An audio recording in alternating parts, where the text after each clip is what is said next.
Welcome back to the King and King PLC video series on the Tennessee Permanent Parenting Plan.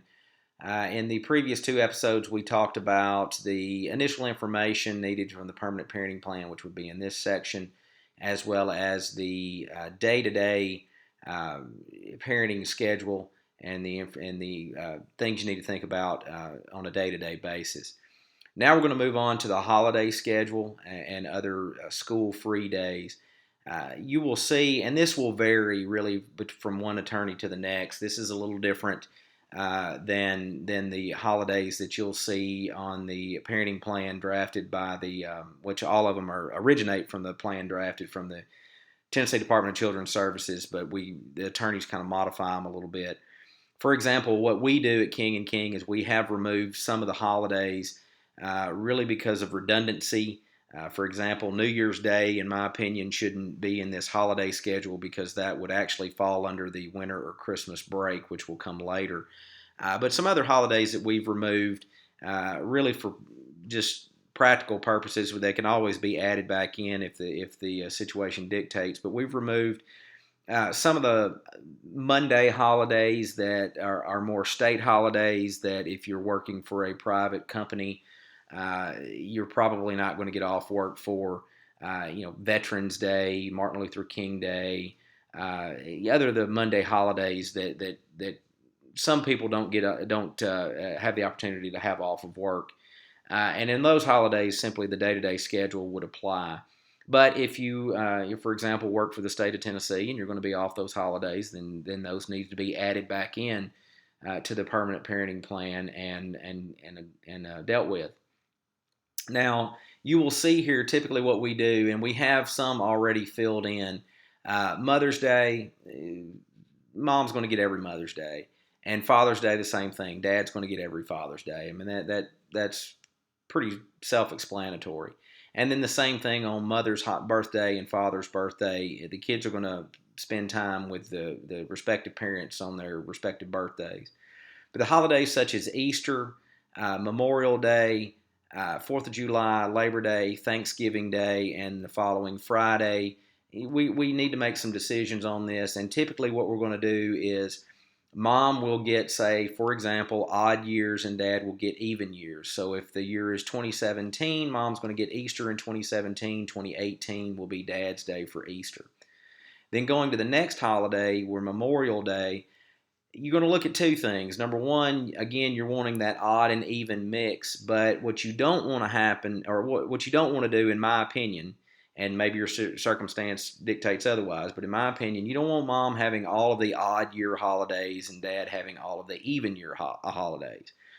So if mom is getting odd here in Easter, Memorial Day, you're probably going to want to give her even and dad odd. And what that does is not only are we alternating holidays and we're alternating years, but we're alternating holidays throughout one year. So it balances, as much as we can, it balances out the holidays for each party.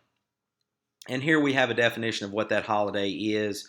For example, normally we've got the holiday shall begin at 6 p.m. the night preceding the actual holiday and end at 6 p.m. the night of the holiday. However, we do carve out an exception for that for Labor Day and Memorial Day, and on those holidays, in our parenting plan, we say that the holiday is going to be from Friday at 6 until 6 p.m. the end of the holiday, which in those two instances are always going to be Monday. That way, whoever has the children, they get the benefit of the full long weekend. Now, you don't have to do it that way. You can say the day-to-day schedule is going to apply during the regular weekend, and that the holiday from Memorial Day and Labor Day will only be the day of the holiday. But this at least gives you the opportunity, if you're going to go out of town, or if the other party is going to go out of town, typically on Memorial Day or Labor Day, take the kids camping, what have you. It gives you the opportunity to do that. So that's why we typically do that. Now, the children's birthdays, I want to talk about that just for a moment. A couple of things I like to consider when we're looking at the children's holidays is, number one, when is the child's birthday? I think I said children's holidays, I apologize. But the child's birthday. When is the birthday? If the birthday is in the school year, what different rules apply if it falls, say, in mid-February than if it's in mid-June? mid-February birthdays, chances are the child's going to be at school most of the day on his or her birthday. So it makes more sense if you're going to have a party for the child that you do it on the weekend that you have the regular visitation, either before or after the child's birthday. And from the kid's perspective, hopefully he or she's getting 2 birthday parties. Nothing wrong with that. Now it's a little different if it falls in the summer schedule. That's a little easier to split the birthday.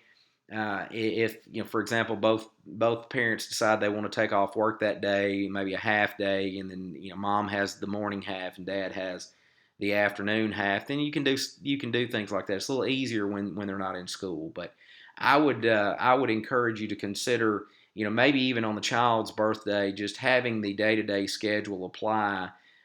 Or at least 2 hours. But I mean, you got to think, even at 2 hours, if the child gets out of school at 3 and both parents are going to spend 2 hours, well, if neither parent gets off work until 5, now all of a sudden, what are we doing? Are we going from 5 to 7 and 7 to 9? Well, what if the child has homework? I mean, it just adds a lot of complications to it, and really 2 hours in the grand scheme of things is not going to be that much time to be able to spend for the child's birthday. So that's this holiday section in a nutshell.